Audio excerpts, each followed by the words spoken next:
All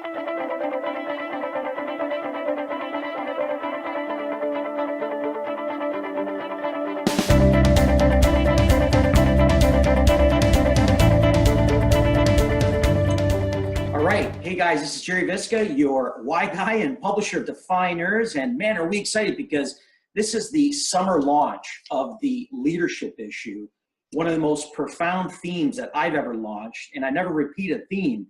And when I choose the inside cover, it's a big deal for me because it's someone that I really believe in. And today we are live with Jamie Fitzpatrick of Burlington. Jamie, welcome. Thank you. Excited to be here. I love it. I love your energy. I love everything that you and Kim are up to. I know that you're on your way to majestic Italy, which you can talk about in a little bit. Sure. And I'm watching you, and you know what inspires me is, first of all, I think you're an extraordinary role model for your kids. Thank you. And it touches me as a dad to see someone work so hard and inspire so many people around them that I'm honored to have you on the inside cover of the Leadership Issue. So there's a quote that you share. It goes like this: inspired leadership leads to people living out their greater purpose and ultimately leads to happiness and fulfillment.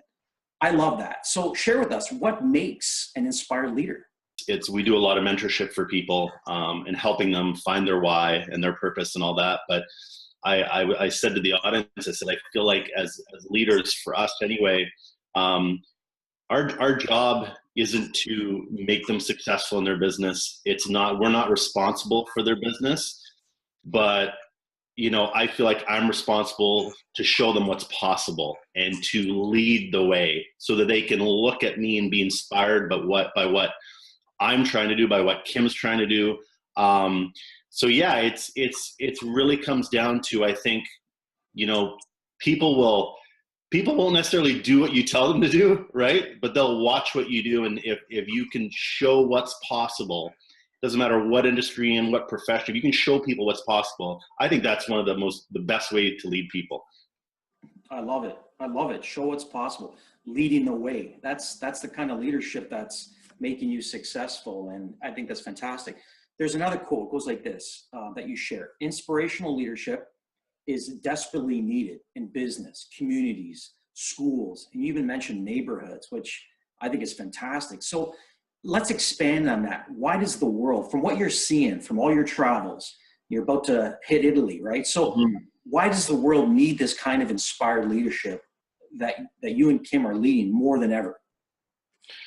I'm a pretty positive guy for the most part. I think you have to be to succeed in any walk of life, whether it's, fatherhood, business, relationships.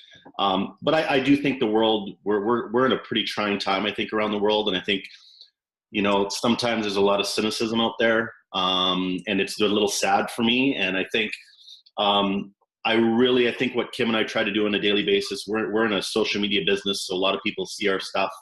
And this day and age, you can connect with anybody, anywhere, thousands of people, which I think is a beautiful thing. I honestly feel like what we do on a daily basis is we're just trying to give back a positive message and show people what's possible. And we're all about sharing that message because at the end of the day, like I said, it's really easy to judge people in this world. It's really easy to judge. And usually the judgment comes for people who maybe haven't found their purpose yet or aren't happy. So our whole thing is like, we're here to, and it sounds a little corny and cliche, but we're really here to spread a lot of joy and positivity. And I firmly believe, I have a leadership background. I firmly believe that what stops most people from finding a purpose, doing what they're meant to do, whatever that is for them, is themselves, because they don't think it's possible. And like I said in the first answer, I think our job as human beings, let alone leaders, CEOs of our business, is to just lead by example and exude love and show people that, it's okay to put yourself out there. It's okay to show love to people and strangers and all that stuff. And I think people get very bashful of that in today's society. So we really try to lead that way. I hope I answered that question, but yeah, it's extraordinary. First of all, I think the more corny you get, that's what makes you an inspired leader, and I really admire that. So I think that's an excellent. And I shouldn't be apologetic about it. I know. It's fantastic. It's fantastic. There's another quote that you kind of ties into what you were saying. I believe my leadership is an example of showing people what is possible. I've seen you use this word a lot, throughout our previous interviews of what's possible, and I love that because you're igniting this possibility and this potential in people by guiding them, but not by telling them. And I think that makes your style of leadership so impressive. So let's share how your leadership, as you continue to expand across Canada and worldwide, how is this leadership, this attitude shifting our world? Well, I think that, I think you have to be a little bit self-aware of what's going on. I think self-awareness is a great quality for all people, but I guess I would term it as being a humble leader, being a servant leader, putting people first before the business. And in our industry, which is health and wellness, you really have to put people and their goals first. That's just the only way this is going to work. We have people come into our industry all the time with a money first focus. And I was even guilty of we do a lot of Facebook advertising. I was even guilty of, putting ads out there with that premise, but it doesn't work. You can't run your business with a money first attitude. And I think what Kim and I have done really well has been really humble in our leadership. We don't try to shout it from the rooftops. Again, we lead by example. And I think people resonate with that. I'm a small town kid from Canada. I'm from very humble backgrounds. I made a joke in our last presentation about my mediocre intelligence because we've all done some stupid stuff in our life, and I gave some ridiculous examples, but I think maybe it's that self-deprecation, and I feel like we're just the everyday couple with a couple young kids, and we're just trying to live our life the best we can. I think just being those servant leaders who put other people first, and just being humble about your successes and stuff, because at the end of the day, the success is going to come from all those other little small intangibles that you're doing. The success isn't going to come from shouting about your success. That's not how this works. So I love it. I want to take you back to this issue of Defyeneurs, this inspired leadership. You have two of your leaders sharing their top leadership tips, which I love, because there's just epic tips in what your team. So I want to give you a chance to kind of send a message out to your team. Your team's listening in. They're watching you, and they're admiring that. What's your message to the team? What's your message to your team right now? Well, I speak to my team a lot, so maybe they're tired of hearing from me. But in terms of inspired leadership, what would it be? Well, like I said, my main goal for the people on our team is I want to turn them into leaders themselves. Mm-hmm. So, and I say this all the time to them. It's going to be really hard work, because success doesn't come without that. That's why we focus on personal development a lot in our industry, because personal development builds up an armor, because there's a lot of white noise out there, and there's a lot of people who love to judge and give their opinion. My main message for my team all the time is if you want this, like if you really want this, it's going to take hard work. But it is extremely doable. There's nothing special about people who, Will Smith talks about this all the time. There's nothing special about people who accomplish extraordinary things. They just have a focus and a purpose that's so deep and so rooted in what they're doing that it's like nothing can stop them. But they're not they're not geniuses. They're just extremely dedicated and persistent in their craft. And my message to my team all the time is that you are all capable of this. Everyone's capable of this in the world. It's just, this is the stuff that gets in our way. And it's usually, that's the stuff that, those self-limiting beliefs. So we try to crush those on our team calls, and we always talk about that stuff. So, and I believe that. I believe people are so capable of greatness. They are so capable. It's just getting out of their own way to believe it's actually possible. So awesome. I love it. I love this humble servant attitude. So before I get to the last question, you've won this extraordinary trip. Mm-hmm. I want to know what that feels like in terms of not so much the win. You've worked very hard for this. How are you receiving this? How are you reflecting on this? What does this gift mean to you? What's it represent? Well, being in the line of being humble and grateful about it. I mean, yeah, we were. It's a trip that we've got for having success, and I'm just so.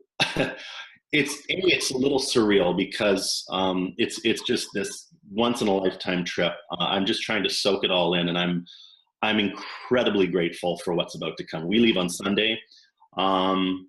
Yeah, I don't go back too much over we've been doing this now for almost 2.5 years. I don't go back too much and reflect on, how hard it's been or the work. And we love it. So it never feels like work, but I'm just trying to soak it in. And I'm trying to figure out how Kim's going to get all our stuff in 2 suitcases. That's the big task of all this. I think we're each allowed 2. So obviously I'm going to have to give her one of mine. But no, just extreme gratitude. And I'm aware enough to know that there's not a lot of people in this world that have the basics of life. The fact that we're privileged enough to be able to go on this trip, it is mind blowing. So I try to live this way. Kim and I wake up every day and we put our 2 feet on the ground. And before we do anything, we talk about 3 to 5 things we're grateful for. So that's just part of our life. So, and this is just, extreme gratitude is all I can really feel right now. And I want to take in the moments that we're there, because from what I understand, and it's supposed to be one of the most beautiful places on the world. So it's Amalfi Coast. So that's fantastic. It's well-deserved, the hard work you put into it. Again, the servant leadership, I love it. Okay, my last question for you. Yes.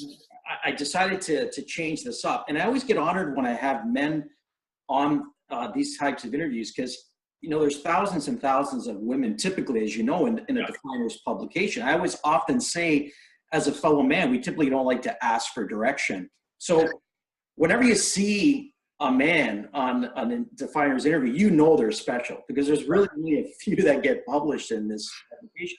So I want you to, this is a difficult question for me to ask. Years from now, you're looking down. You're no longer part of this earth. You're looking down on your kids who have been watching you, who have been surrounded by your love, your light, your passion.